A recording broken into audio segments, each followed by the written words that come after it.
예, 오늘 유영진 목사님을 알아가는 시간을 한번 가져보도록 하겠습니다. 목사님 먼저 자기소개를 부탁드렸을 때 나는 울보 목사다라고 소개를 해주셨는데요. 혹시 울보 목사라는 의미는 어떤 건가요? 제가 제 스스로를 울보 목사라고 하니까 동료 목사님 중에 한 분이 목사님 잘 안 울잖아요, 이렇게 이야기를 하시더라고요. 네, 맞습니다. 사실 제가 울음이 많은 편은 아니거든요.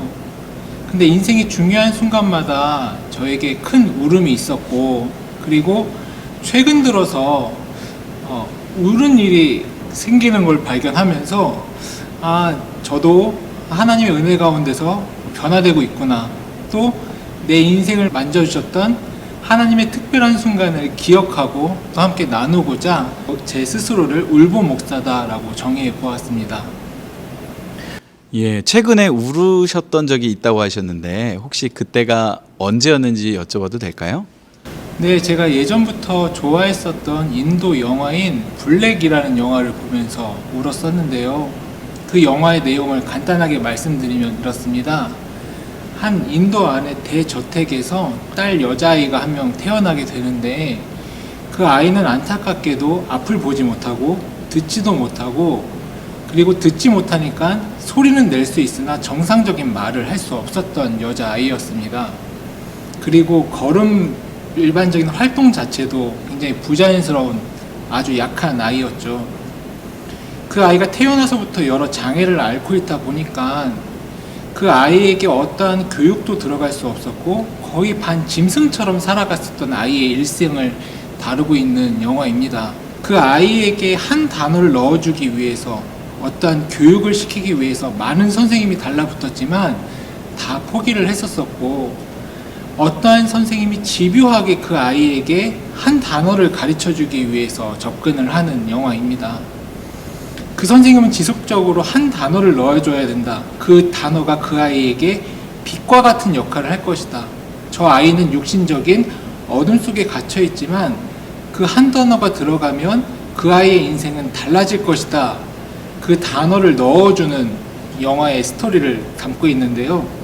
그 방법이 무엇이었냐 하면, 그 장애 속에 갇혀있는 아이에게 물이라는 한 단어를 가르쳐주기 위해서 지속적으로 그 아이가 물을 마실 때마다, 씻을 때마다, 또 활동 중에 물을 만날 때마다 선생님이 급하게 달려가서 그 아이의 손을 자신의 입에 대면서 이건 물이야, 워터, 이걸 계속 반복하는 교육 방식이었습니다.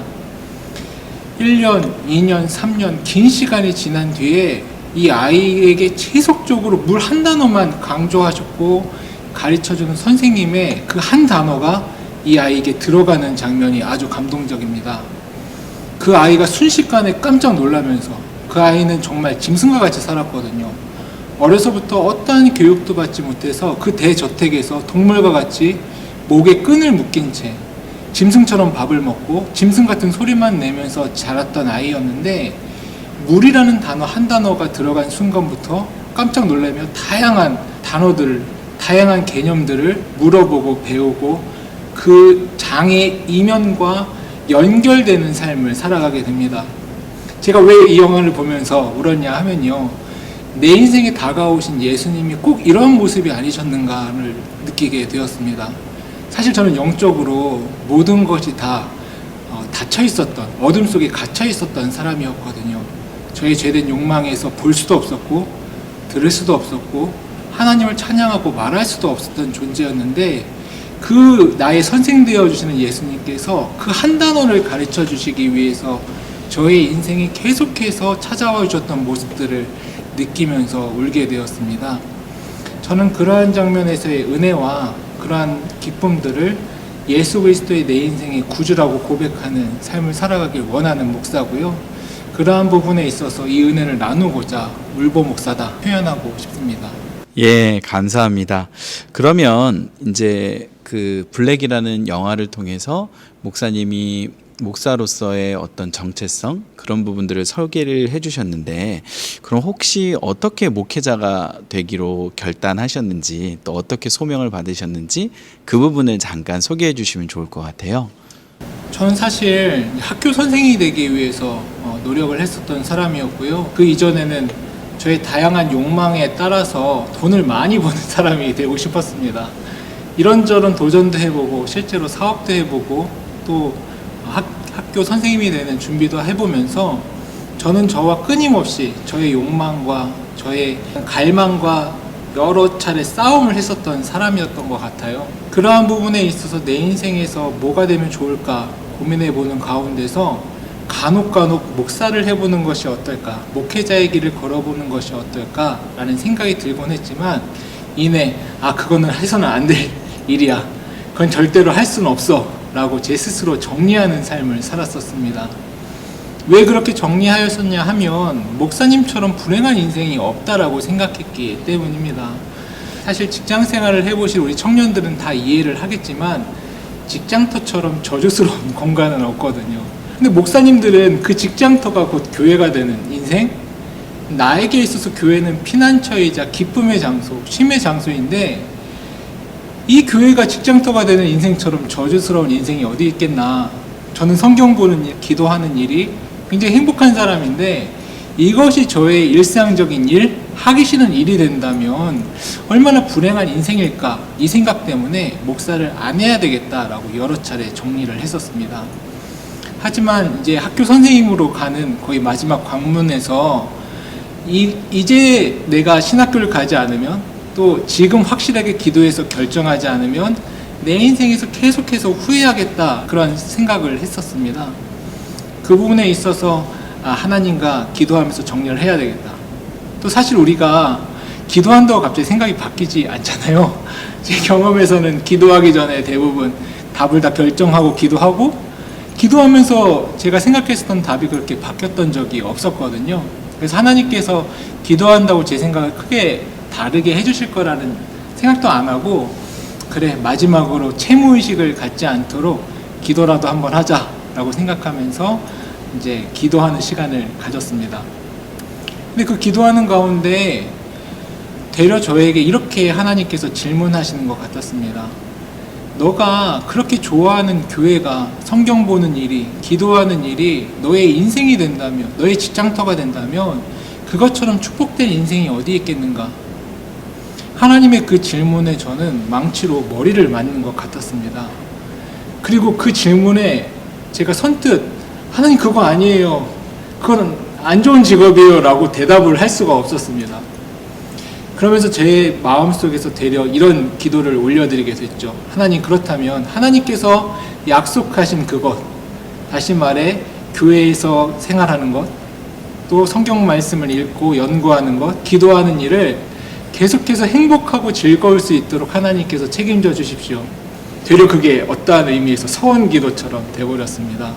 그리고 신학교 준비를 하게 됐고 신학교 합격 통지를 받으면서 저는 더더욱더 소명의 확신을 얻게 되었습니다.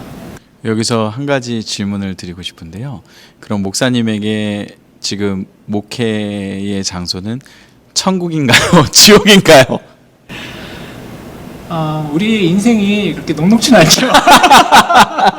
예, 번외 질문은 여기까지. 얘기 끝까지 들으셔야 됩니다. 알아서 편집하겠습니다. 그렇지만 힘들 때마다 그 기도를 하나님께 계속 드립니다. 하나님 책임져 주신다고 하지 않으셨습니까? 지옥이라는 얘기군요.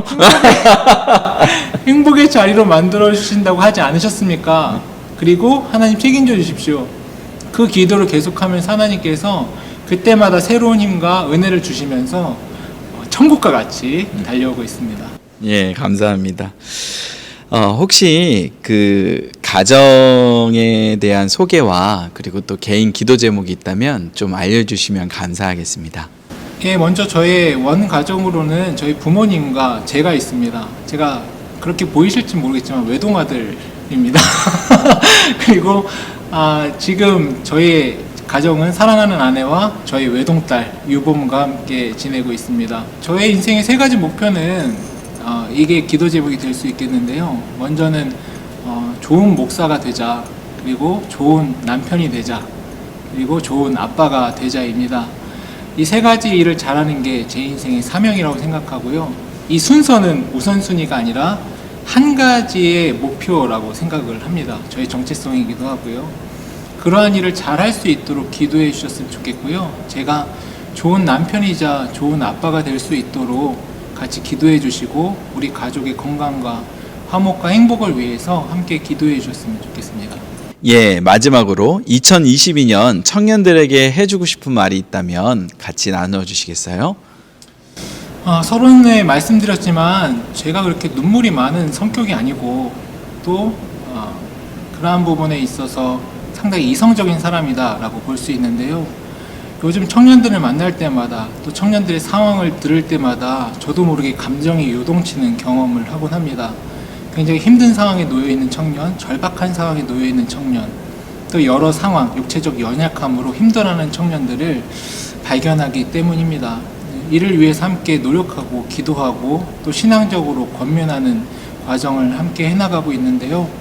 우리 청년들 힘들 때일수록 예수 그리스도를 나의 구주이시자 또 나의 힘이시자 나의 능력 되시는 분으로 고백하며 주님과 함께 동행하는 우리 청년들이 되었으면 좋겠다. 그리고 힘든 이 과정 가운데서 예수님과 함께 한다면 되려 역전하시는 예수 그리스도의 은혜가 우리의 슬픔을 슬픔으로 두시는 것이 아니라 배나되는 행복과 기쁨과 축복으로 바꾸시는 하나님이시다라는 사실을 기억해 주셨으면 좋겠습니다. 예, 감사합니다. 오늘 인터뷰 응해주셔서 감사드리고요. 그 마지막으로 청년들에게 윙크 한번 해주시겠어요? 예, 감사합니다.